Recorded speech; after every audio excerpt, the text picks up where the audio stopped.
Brian Robeson stared out the window of the small plane at the endless green northern wilderness below.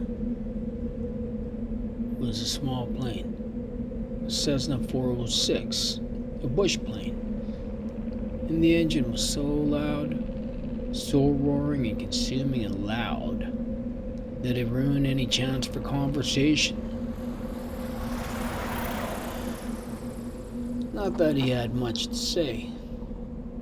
He was 13, and the only passenger on the plane was a pilot named, what was it, Jim or Jake or something, who was in his mid-40s and who had been silent as he worked to prepare for takeoff. In fact, since Brian had come to the small airport in Hampton, New York, to meet the plane, driven by his mother, the pilot had only spoken 5 words to him. Get in the co-pilot's seat. Which Brian had done. They had taken off, and that was the last of the conversation. There had been the initial excitement, of course. He had never flown in a single-engine plane before, to be sitting in the co-pilot seat with all the controls right there in front of him. All the instruments in his face as the plane clawed for altitude, jerking and sliding on the wind currents as the pilot took off, had been interesting and exciting. But in 5 minutes, they had leveled off at 6,000 feet and head northwest. From then on, the pilot had been silent, staring out the front, and the drone of the engine had been all that was left. The drone and the sea of green trees that lay before the plane's nose and flowed to the horizon, spread with lakes, swamps, and wandering streams and rivers. Now Brian, looking out the window with a roar thundering through his ears, and tried to catalog what had led up to taking this flight. The thinking started. Always it started with a single word. Divorce. It was an ugly word, he thought. A tearing, ugly word that meant fights and yelling, lawyers. God. He thought how he hated lawyers who sat there with their comfortable smiles and tried to explain to him in legal terms all that he lived in was coming apart, and the breaking and shattering of all the solid things, his home, his life, all the solid things. Divorce. A breaking word, an ugly breaking word. Divorce. Secrets. No, not secrets, so much as just the secret. What he knew, and had not told anybody. What he knew about his mother that had caused the divorce. What he knew. What he knew. The secret. Divorce. The secret. O'Brien felt his eyes beginning to burn and knew there would be tears. He had cried for a time, but that was gone now. He didn't cry now. Instead, his eyes burned it, and tears came. The seeping tears that burnt, but he didn't cry. He wiped his eyes with a finger and looked at the pilot out the corner of his eye to make sure he didn't notice the burning and the tears. The pilot sat large, his hands lightly on the wheel, feet on the rudder pedals. He seemed more a machine than a man, an extension of the plane.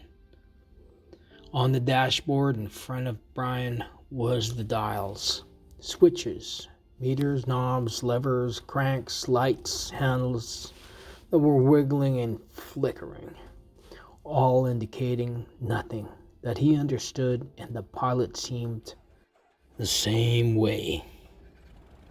Part of the plane, not human. When he saw Brian look at him, the pilot seemed to open up a bit and smiled. Ever fly in the co-pilot's seat before? Leaned over and lifted up the headset of his right ear and put it on his temple, yelling to overcome the sound of the engine. Brian shook his head. He had never been in any kind of plane, never seen the cockpit of a plane except in films or television. It was loud and confusing. First time, it's not as complicated as it looks. Good plane like this almost flies itself. The pilot shrugged. Makes my job easy. He took Brian's left arm. Here, put your hands on the controls. Your feet in the rudder pedals. I'll show you what I mean. Brian shook his head. I better not. Sure, try it. Brian reached out and took the wheel in a grip so tight his knuckles were white. He pushed his feet down on the rudder pedals. The plane slewed down suddenly to the right. Not so hard. Take her light. Take her light. Brian eased off, relaxed his grip. The burning in his eyes was forgotten momentarily as the vibration of the plane came through the wheel and the pedals. It seemed almost alive. See? The pilot let go of his wheel, raised his hands in the air, and took his feet off the pedal to show Brian he was actually flying the plane alone. Simple. Now turn the wheel a little to the right and push on the right rudder pedal a small moment. Brian turned the wheel slightly and the plane immediately banked to the right, and when he pressed on the right rudder pedal, the nose slid across the horizon to the right. He left off on the pressure and straightened the wheel, and the plane righted itself. Now you can turn. Bring her back to the left a little. Brian turned the wheel left, pushed on the left pedal, and the plane came back around. It's easy. He smiled. At least this part. The pilot nodded. All the flying is easy. Just takes learning. Like everything else. He took the controls back, then reached up and rubbed his left shoulder. Aches and pains must be getting old. Brian let go of the controls and moved his feet away from the pedals as the pilot put his hands on the wheel. Thank you. But the pilot had put his headset back on, and the gratitude was lost in the engine noise, and things went back to Brian, looking out the window at the ocean of front trees and lakes.